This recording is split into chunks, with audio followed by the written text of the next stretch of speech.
So I see dude, and he go up, and it turned out it's George Wilburn. Damn, so, that's his nephew. That's your dad. That's my first cousin.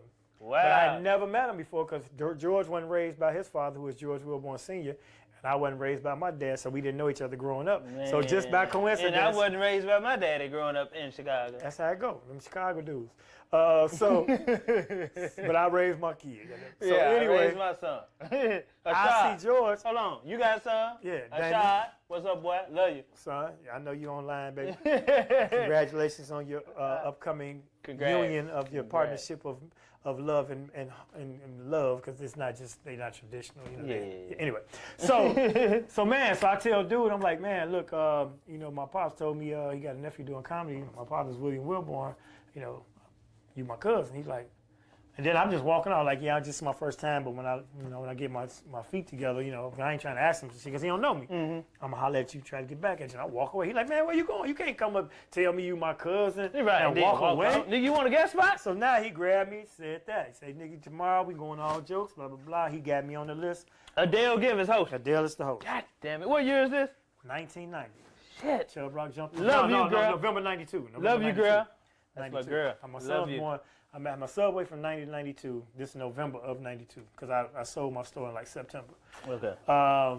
So now I'm doing open mic, you know what I'm saying? So I kept going back. There's a dude named, rest in peace, James Hanna, Chicago comedian. Yes, writer. He ran, excellent writer. Yeah, wrote for Steve Harvey Show and everything. He controlled the list. So they had this little pull the number out the hat thing you get on, or James would have his few people he already put down. So I couldn't get past the damn James Hanna lump. You know, after I did my first one, I come back every week. And when I come back, I'm buying tickets. I want people to see me doing it because I'm balling. I still got to change. You know, I'm buying tickets, and he wouldn't let me have 3 weeks in a row, man. I'm like, this motherfucker. So George went back and got him straight. But this kind of backfired because George did it in front of all open mic comics. He said, look here. I want y'all to know, this is my motherfucking first cousin. And George was house MC at all jokes. Right, so he the king. Right. He the king. He like, this is my motherfucking cousin. I don't want to hear no shit about him not getting guest spots and blah, blah, blah, blah, blah, blah, blah. So them niggas hated me for like 2 years after that. Because they like, every time I'm doing something, oh, they just got it because that's George's cousin. Right. So did he bring you up? Did you rib it? Oh, yeah. Oh, you ribbed it when no, I had already, every time, I ain't never Your really, first time when you my first time with Adele, when he took me up there the first time, yeah, I had it on videotape. I was going around on VHS. And this is why I kind of cleaned up my act, because I was going around showing people the tape, and I got to my mom's, and my mom saved, super sanctified, and I popped the tape in, and first thing in my mouth, like, man, you motherfuckers is laughing, huh? Because, you know how you surprised, you ever tell a bit when you first start, and they really laugh, like, man, you motherfuckers laugh. I had to stop the tape. I'm like, I can't be cussing in front of my mama. So that's why I said, let me start dressing better and doing more clean comedy and shit. That's what turned my whole game around. Okay. So Long story. I can talk a lot. You do clean and dirty. Oh yeah, I do dirty clean. And okay, that's what I do. That's classic right there. That's what I do. We're gonna take a break on 38114 show. It's Damon Williams, Ambrose Jones, Chi-Town. Just want to see what the time we at. Cool.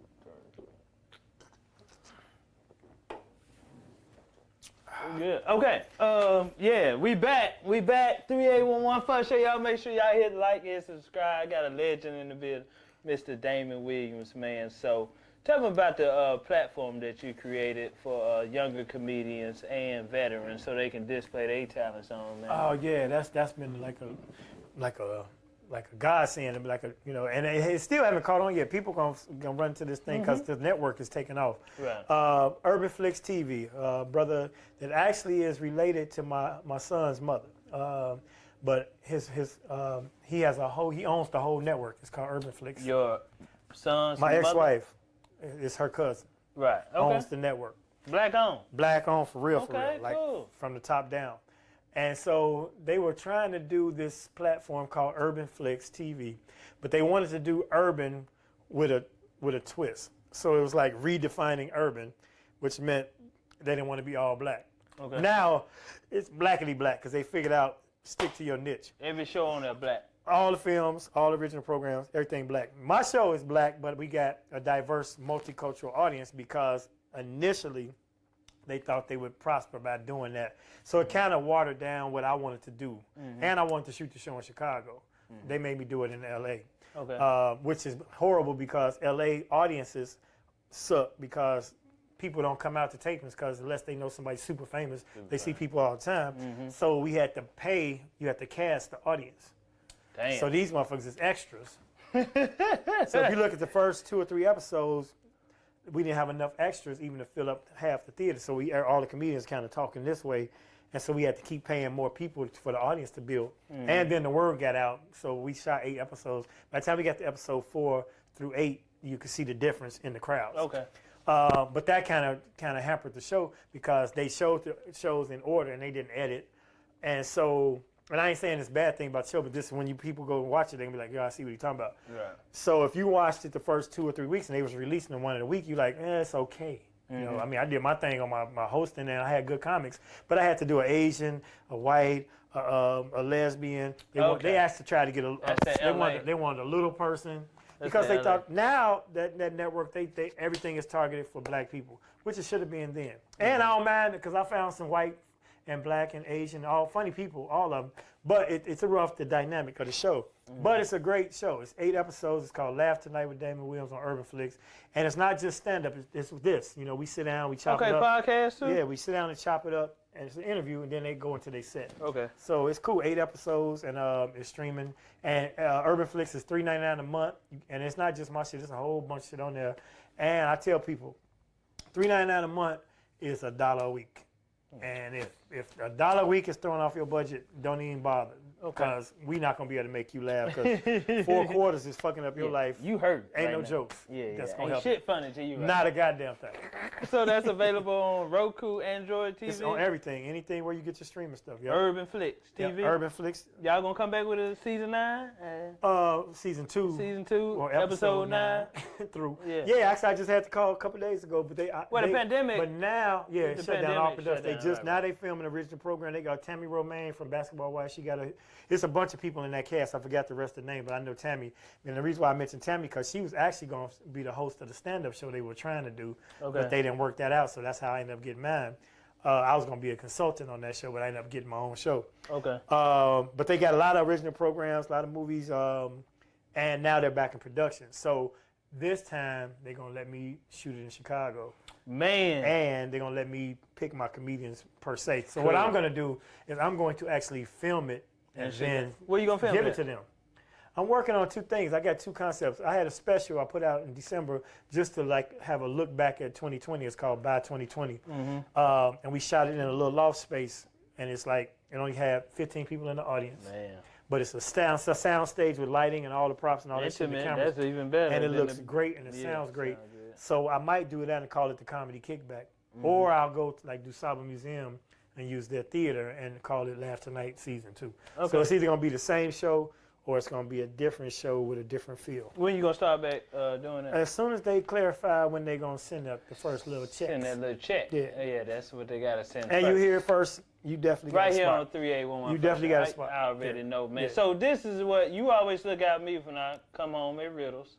Who originally had Riddles Comedy Club at first? Who was hosting Riddles? Well, it was a white-owned club, and then when Ken, right? Ken, yeah. You know what? Hold on. Right after my semifinal set on Last Comic Stand, I had hit him up, and he booked me the headline there. And I brought my boy Greg Henderson from Memphis, and later on he went back to headline. So after that, so Ken had some health issues, and his sister kind of took over. Okay.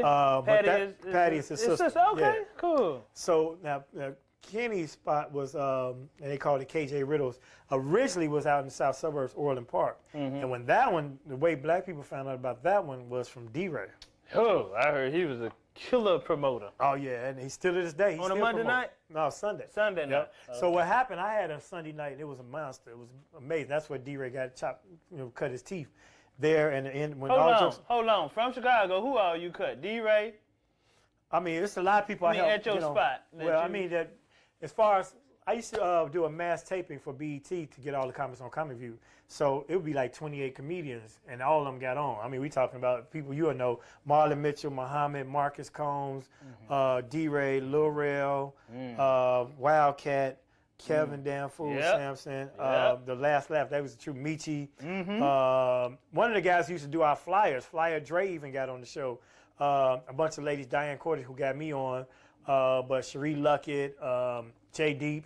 JD, shout out JD, shit, killer. you know, but we all used to Oh, come, them killers. we Oh, all my used to come God. to TNT Comedy Hook. Oh, them killers. Yeah, and it's a bunch. I can't even. It's more than I can't remember. So you did the audition taping. So what I would do is, like, after me and B. Cole won our specials, you know, actually that's when you shouldn't do Comicview no more because they go. It was a competition back then, and they narrowed down to 5 finalists, and the one who had the best special, or the one they select, becomes the host. But I went back because I didn't win, so I'm like, I'm gonna keep going back. Maybe I can win that host spot. Or in the meantime, I'm still being on TV. People like, man, you already got a special. Why you keep going back to Comicview? Like, because I ain't got no TV show. I'm like, motherfucker, everybody know about McDonald's, but they still do commercials. Right. So this is my TV show until I get my own. So we had this spot called TNT Comedy Hook on Sunday nights, banging, ridiculous. Now Bernie used to come through there, and then whenever Bernie came, Leon Rogers, another who did, Shout out came to out Leon. there. I remember you booked me. So many people, man. Yeah, we had a squad. And Jeff B, a bunch of people, man. And, Leon is a killer too. yeah, GCI Radio, and now he on FoxSoulTV.net or whatever. But that spot became like the motherfucking the lab. You know, everybody was coming and getting on and doing our thing and blowing up. But speaking of blowing up, the owners, they torched the damn place.